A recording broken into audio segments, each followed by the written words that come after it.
Hi, everyone, and welcome back to Handling the Heat, the podcast by restaurantequipment.bid, where we share real stories from the people keeping the food world running.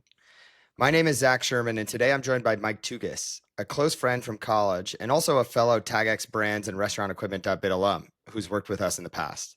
These days, Mike is a front of house lead at Tavernetta in Denver, one of the city's top restaurants and a Bib Gourmand recipient from the Michelin Guide. He shares his journey from engineering into fine dining, what it was like starting with zero restaurant experience, and how mentorship, repetition, and team culture helped him grow into the role. Let's jump in.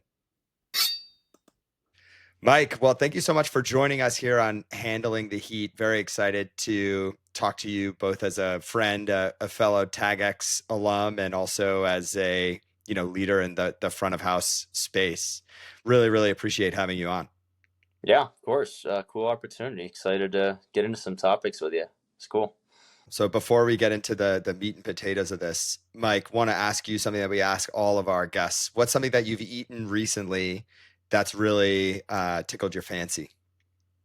Eaten recently. Well, I actually had a pretty big food week in Denver last week. My parents were in town, so I was taking them all the spots. We did go to Tavernetta. That was great. Got to try some of the spring dishes, in full. But I would say honestly a sleeper pick. There's this place called Otrea. It's in Union Station in Denver, so right in kind of that main bustling downtown area. And it's a Portuguese and Spanish tapas place. And I went there when I first moved to town, but it's my first time back since. And they've got an awesome happy hour, like great priced little Negroni you can get, all the classic kind of tapas, your con tomate, and you know them all. You lived in Barcelona, but they did a really good job. I was really impressed. It's a happy hour I'll definitely be hitting more in the future. Lovely. That's great. Yeah. I think, just goes to show Denver of all places having a lot of, diverse food available. Awesome. So, Mike, obviously we have a bit of history together, but I want to talk specifically about your experience in the food space. You've held a lot of different jobs, done a lot of different things in your life, traveled around a lot. And I think because of that, you have one of the more interesting journeys to being in a position where you are front of house at a, well established fine dining of sorts restaurant. So can you kind of talk us through your background and how you found yourself working at Tavernetta? Yeah, absolutely. So yeah, I would say I'll start at the beginning. So as you know, at Michigan, I was a civil and environmental engineering major. So worked in project management, civil engineering, design, those sorts of things for a number of years out of school, and then kind of realized that my passion wasn't there for that industry. So started, making the transition and found a love for flying. And flying planes is kind of what I decided I want to move into next as a larger career. Um, Obviously, the schooling for that is kind of a long process. So, and one of my good friends out here in Denver works at a restaurant called Sunday Vinyl. Really cool spot, also in Union Station area. That's kind of more really nice listening lounge, fine wines from around the world, and a little bit more of a French focused menu. And so the restaurant group is called Frosca Hospitality Group, and my friend said, "Hey, like you're about to go to flight school, like this could be a good, the hours of restaurants work, and Tavernetta, our sister restaurant, is hiring right now." And so I was like, "Okay, I'll look into it," because I always considered, I was like, I'm gonna need to be working, part time while I get this flight school thing up and running. So I. Applied and I was very upfront with them. Said, "Hey, never worked in the industry before. No, you guys are a little more serious business, but obviously went into it, and the managers were super professional. I was very impressed with how kind of corporately they were running things, like with the interview process. Like it was almost like you've got interview with three managers back to back to back, like very rigorous, talking about very different things with each of them. And so I was like, I kind of felt like, all right, this is, if I'm going to do a restaurant thing, I need to do something that's A, gonna, be lucrative, and B, like have some sort of quality standards. Like I'm not gonna go just pour beers at some college dive bar, like I want to learn something while I'm doing this, learn some skills that I can use in my whole life. And so uh, just the only restaurant, well, I applied to two restaurants, but it's one of two restaurants that I applied to and immediately seemed like a great fit. So hit the ground running. And yeah, I've been there 2.5 years now, which is crazy to think. But yeah, that's kind of the entry point. So. That's great. Well, I think what's really interesting and similar to some of the other people that we talk to on this podcast and that I talk to through my work is necessity being the push to spontaneity, and then ultimately finding something that you feel like can become something more. And I think for you to have that kind of insight during the interview process, as opposed to somewhere down the line of knowing that you want to take away something from this more than just getting a paycheck every couple of weeks from, whatever job you can get, is something that I think the food space really does provide that a lot of people don't necessarily think of when they think about the food space. Yeah, absolutely. Yeah, I mean, there's a lot of different things that you can learn from it, whether it's soft skills or, hard knowledge about cooking techniques or, at the restaurant group that I'm a part of, there's a huge wine culture. So there's so many, ways you can learn all about that or even spirits if you're interested in them. So yeah, I mean, I'm sure there's plenty of other restaurants like this, but that was obviously a huge selling point for me, and I think for a lot of people, honestly, that come into this restaurant group, like it's a big part of the culture is the constant knowledge and opportunities to learn and really dive into topics with other people in the company or at your specific restaurant within the company. So your experience in the interview process was obviously impressed, but what were your first impressions when you sat in on your first couple shifts working at Tavernetta? How did you feel when you were coming in? I know your background is obviously you have a meticulous nature being an engineer, and knowing that you are very detail oriented, that was probably helpful. But can you talk a little bit about your first impressions and how those first couple shifts went for you? Definitely, yeah. So it was definitely a very challenging week. I would say yes, there were some pros and cons. Like you mentioned, the detail oriented background, like always a skill that I've had, that actually came that in the fine dining space, it's huge, right? And so there are a few of our managers that, harp and drill into the stuff. So I that was easy for me to pick up. But the other side of things, like the stress management and the compartmentalization, that was that was the hardest part in the first week for sure, and like dealing with other people's stress and just like trying to like learn, like there's just so much that I hadn't experienced in terms of, the pace and necessity of the work, as well as different people kind of bearing down on you and everybody trying to teach you things, because like a lot of times it's coming from a good place, but everybody has their opinion of how something needs to happen, right? So it was a fire hose, it was a total fire hose for the first few weeks. um and I almost quit probably 3 times in the first week, like just from the stress. Like it was hard, and people were, I think part of my issue was, a lot of people are like, who is this guy, like no restaurant experience. Like that was a big title catchphrase that went along with me, because most people that work there, they were manager at their old restaurant, or they were a sous chef at their old restaurant. People come into this place with a lot of experience, some of them, and then others come in, they're in culinary school, and this is like a huge moment for them and a stepping stone in their careers. So me coming in as a true outsider, I think was, I didn't have any respect, so like it was hard. People were walking all over me, trying to take advantage of me. Like it was a grind, especially at the bottom, because at Tavernetta, everybody starts at this position called RBP, which is you run food, you make all of the cappuccinos, coffee beverages, and polish the glass. So everybody starts there, no matter whether you're a manager hire or a sommelier hire. You have to start there and work your way up. So yeah, it was very hard, and the physical toll. that it took on my body was very foreign to me. You're all the repetitive movements, you're putting strain on different parts of your body. Um, that was really hard at first. Yeah, those were some of the biggest challenges in that first week. Obviously, different challenges presented at different parts of the journey, but yeah.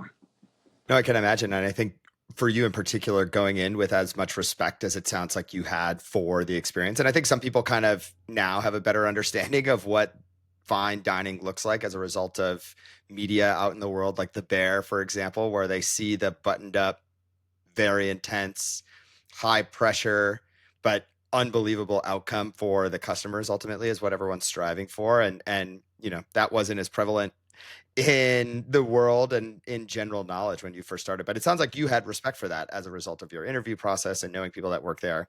And you kind of had to claw your way to gain that respect back from the other people who had, you know, worked their way up the ladder in whatever way that they did. Was there a time that you kind of transitioned from challenge through to rewarding? Meaning when it kind of went from, the stick to more the carrot. Yeah, absolutely. So I would say that moment started to really happen at probably I'd say 8-month mark. It took a while. And part of the reason why it took so long is because, the moment that you get comfortable in that RVP position, you you get promoted. So then you have an entirely new set of challenges, which jet for most people it's back weight, right? Your back server. So you're helping the servers, with all the other odds and ends they need. So you have that. And then for me personally, like when I walked in there, I was enamored with the expo pass and, running like how that process went. Cause it's an open kitchen at Tavernetta. So it's like a song and dance. You're like a conductor of an orchestra. So I was like, this is really cool. And so I gravitated towards that. And so I was learning that and back weight at the same time. So after my 3 months in the first position, then there was this next period, and that was an entirely different grind. Learning two positions at once, starting to understand the back of house. But I would say, to answer your question, around that 8-9 month mark is when I really started. It was probably midsummer. Summer's our busy season, and I started to get really comfortable and confident running the pass. And then I was like, okay, like now, like I've started to figure this out, and like I know how this place works, and it's no longer, you know, 10 different people telling me how it needs to be and all over me. Is like no, like, and again, obviously, there's much more learning. Beyond that and becoming a server and stuff came right after that moment, but that was a big moment of understanding. And I think, good faith and like trust, when my managers and the chefs, didn't have to worry about me. They're like, oh, like we have Mike on the pass. We're in good shape tonight. That transition was huge for me. It was not only a confidence builder, but I knew I was there too, and then I could start focusing on other things.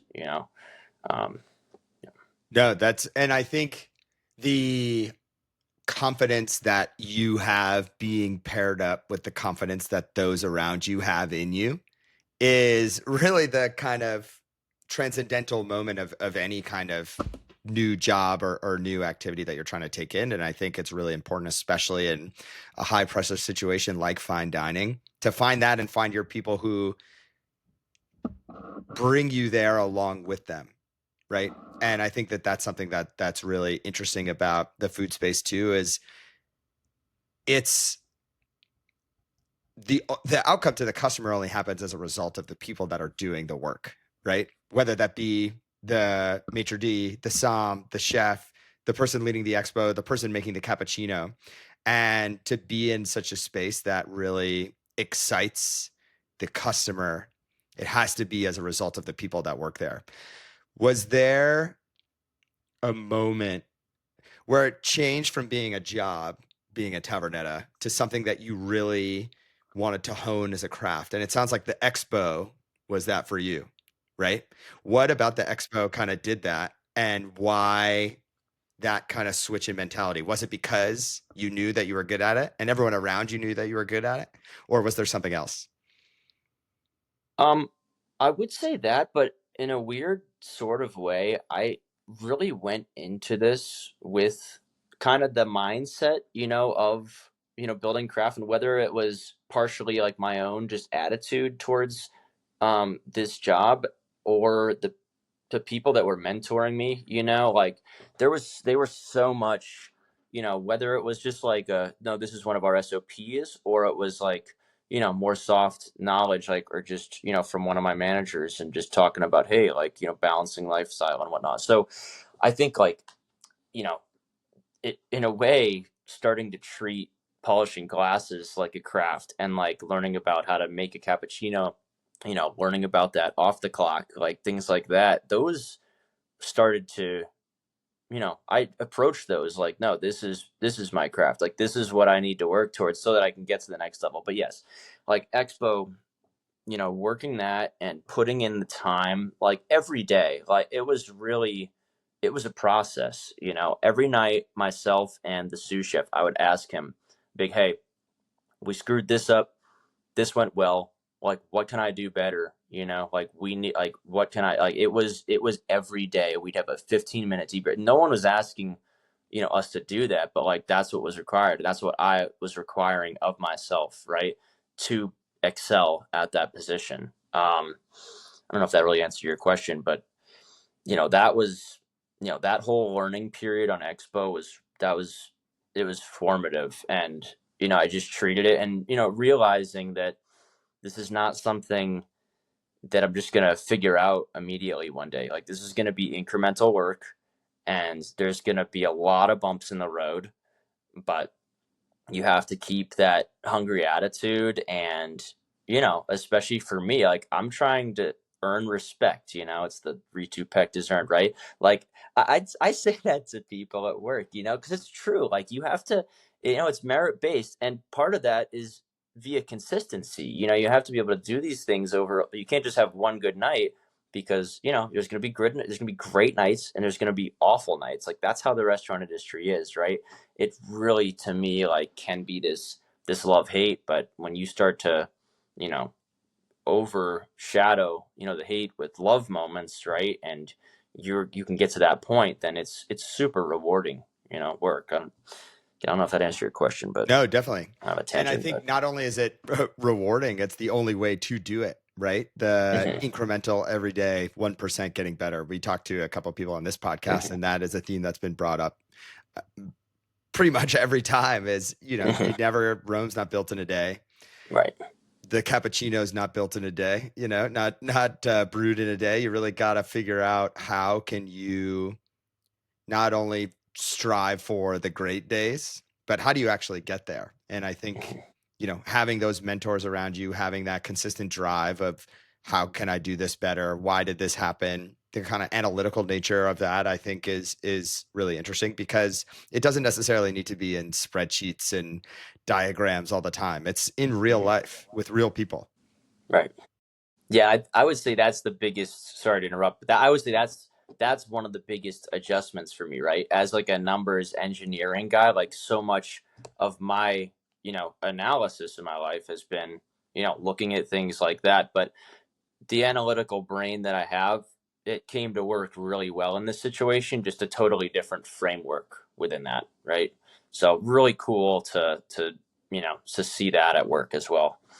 What also is interesting is now you're in a position, you've gone from mentee to mentor, right? You've been there for 2.5 years. You're one of the lead expo servers there. So can you talk me through what your pitch is to new people that are joining the restaurant, or how you kind of identify people that you want to take under your wing? And then ultimately, how are you teaching them? Is it similar or different in the way that you were taught? Definitely. So, yeah, I would honestly, something we kind of touched on it a little bit earlier in the discussion here, but a lot of it is like I want to work with people who have that same drive. Right? You have to want it. You have to be willing to put in the work and grind it out. But at the same time, you've got to be willing to learn as well. The people that I find that don't succeed in this environment are the people who feel like they already know everything. I think that is a huge crux because while you might know stuff from, wherever the hell you worked before, and maybe that place was phenomenal, this is a totally different beast. Yeah, I really do think it is a unique restaurant. So, things are much different. So you have to have an open mind and you have to be willing to learn, because we do things a little bit differently. And maybe there's always going to be, I don't care what industry you're in, there's always somebody that you're going to meet, whether it's in your own company or different, that knows something that you don't. So you have to be willing and able to learn from them. Even if it's me, right? Oh, yeah, Mike, it's my first restaurant job. But hey, I've learned this, through being here and doing things here. Yes, I don't have as much contextual knowledge about the industry as a whole because this is the only restaurant I've worked, but like there's still a lot to be learned. So I think that's a huge thing, right? Willingness to learn and drive, to work hard because it's not easy. When we are busy in the summertime, man, like it's 400 covers sometimes, which is massive, especially if you're like, working a position, any position there. It puts a toll on you. So you have to be willing to work your ass off in order to create that guest experience and to just like, you know, feel fulfilled in yourself. So those are the big things that I'm generally looking for.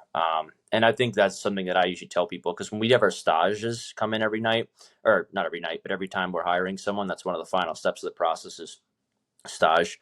So they'll come in and they always put them on the expo for part of the evening. And so if I'm working, I get a chance to talk to them, and that's usually what I'm looking for. I'm looking for, are they inquisitive? Are they asking myself questions? Are they asking the chefs questions about the dishes or the components of dishes? Are they getting into the weeds with that? Like, do they care about that?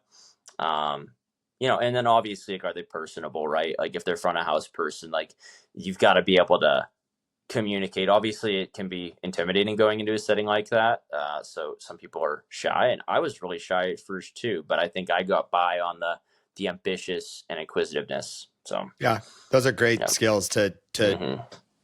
relay to anyone who's interested in joining any business, let alone the restaurant Hmm. business, where it's a hard requirement. To your point, especially in the fine dining space. I think one thing, Mike, that's I'm curious to hear about your perspective, given the inquisitiveness and the ambitiousness that you've portrayed, and also hope others around you portray. A lot of the learning that you've described so far has been on the job. Why did this go good? Why did this go bad? What can I do better? Why is this happening in this way? I think something else about the restaurant industry, especially front of house, is the ability for you to go out into the world and put yourself in any other restaurant's shoes, right? Regardless of if it is the dive bar, college campus, French fries and burgers, Hmm. to, now you have Michelin in Denver, which Tavernetta obviously has been rewarded the Bib Gourmand, which is incredible. But you have really, really high quality food in the mountains and all over the world. How do you go into these situations where you're obviously not only a fan of the game, it sounds like, but also a fan of the food and the experience as a customer? So, can you talk to me a little bit about your learning since joining Tavernetta, going to different restaurants, experiencing different experiences within the food space, and how you ultimately bring that back to your role at Tavernetta? Definitely, yeah. It definitely it has changed the way that I dine a little bit. Part of it, like, could be just from the knowledge I've gained, right? Like I just, have a better idea of what, certain dishes are, right? But yeah, I'm really sitting there in the background. Obviously, I'm enjoying myself at these meals, but I'm analyzing what they're doing. I'm analyzing, how is the server speaking to me? What are they saying to me? How much time are they taking to say these things? Right? Like I'm analyzing all of this all the time. So it really, like, because before a Tavernetta, right, I'd be like, oh, I wasn't even thinking about the mechanics of what they're doing, right? Like I was just coming in and I was saying, okay, how does the menu look? What do they have? And not even at a deep level. And then is it good? Is it not good? Right now, it's like, what ingredients are they featuring and why, based on the time of year, where they're located. Um, and sometimes I'll like ask servers, questions. Like I'm all, obviously always do that, but I'll ask them like, specifics on dishes and why, like, or what is it about this dish that makes it special, things like that, just to hear, what they have to say. And it's like a constant learning experience. Like I try to take, like you said, I try to take something from every meal that I can. And I'm not critical about it. I think like when I first started Tavernetta, like I was like, oh, like this is how we do it. They don't do it this way. What the hell?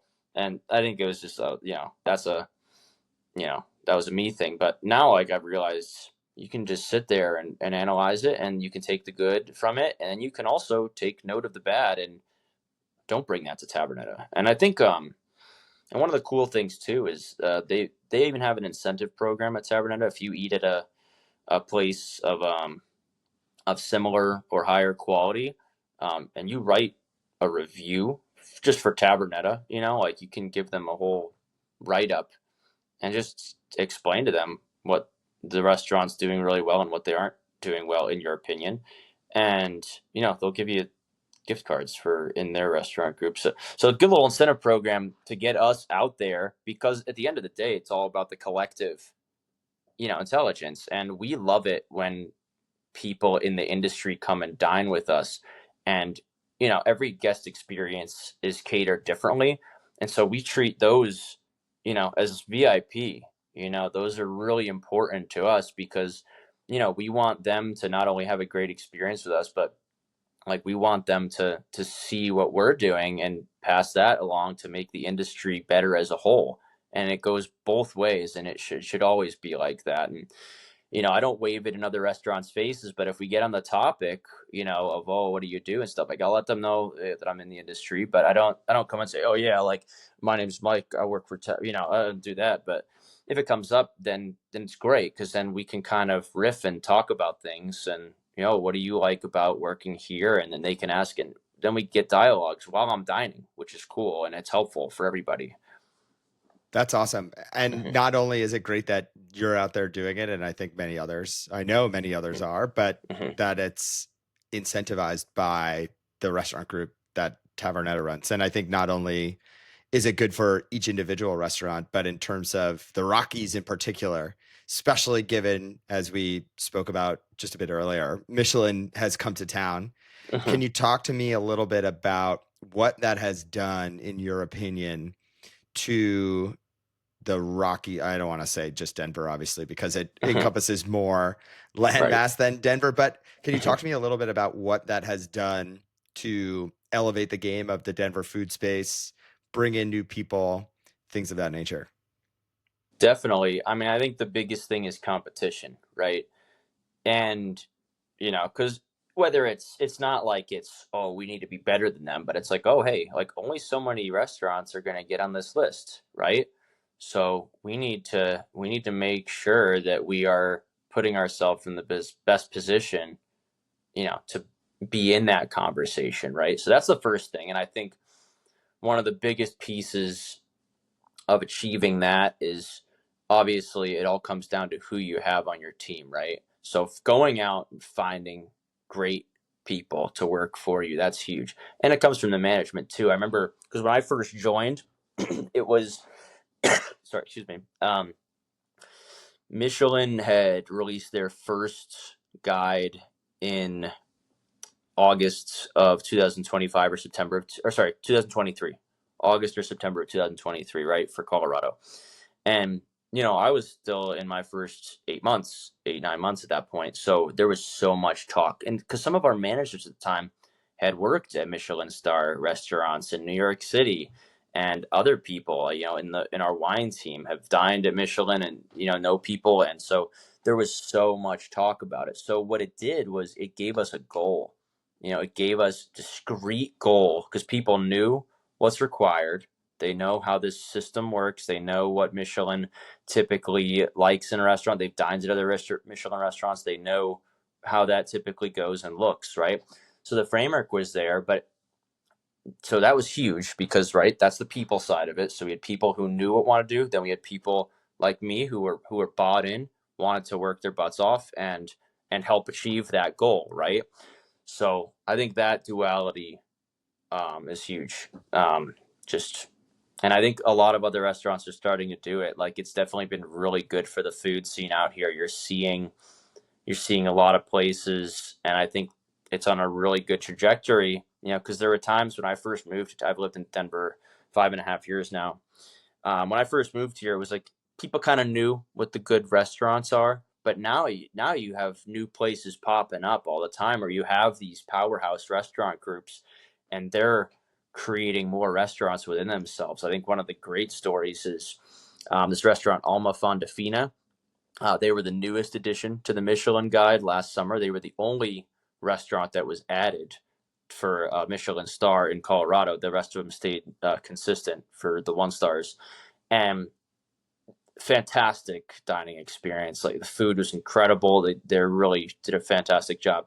But now they already have 3 restaurants, right? So what it's done is, hey, now we've got our Michelin star. Now we can expand, and so that boosts the local economy in a huge way because now you have a ton more. You've got 3 restaurants in this restaurant group already, and you've got a ton more jobs, and there's hype and there's buzz around it, and like these reservations are hard to get. Like there was not buzz like that when I first moved here. It was like, oh, you had to find the new restaurant. You had to kind of claw. You had to be a foodie like I was and really dig in and try and find it. So there's a lot more access, and that's a trajectory that'll continue to happen. And whether a place gets on the guide or they have aspirations of getting on the guide, the drive is going to be there, and it's great for the scene. I think things are on a real good trajectory right now. That's interesting, especially the discrete goal aspect of it for people who either know or don't know, and how now you have something to strive towards separate and apart from providing a perfect customer experience, the best possible X on the plate, whatever it may be.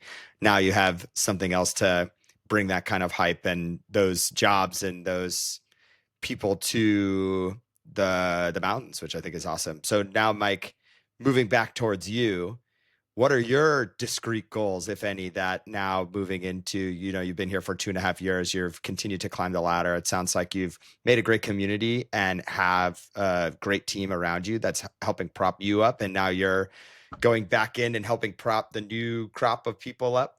Talk to me a little bit about what are the things that you're hoping to achieve in and around the food space moving forward. Yeah, absolutely. So I mean, I think my goals they're a little more soft. They're not as discreet, but they're because they're process oriented goals. You just mentioned it. Like a big part of it is getting this new batch of people trained up. Like I would say every spring we go through a pretty big hiring phase because our busy season, without question, is the summertime. Once we open our patio seating, the amount of covers that we can do because we're in such a hot spot in the Union Station area downtown.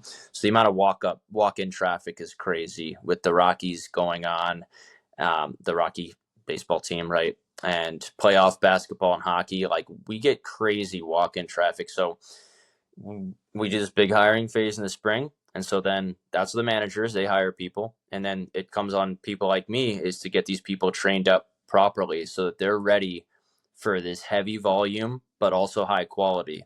That's the experience that Tavernetta provides. And so it's hard.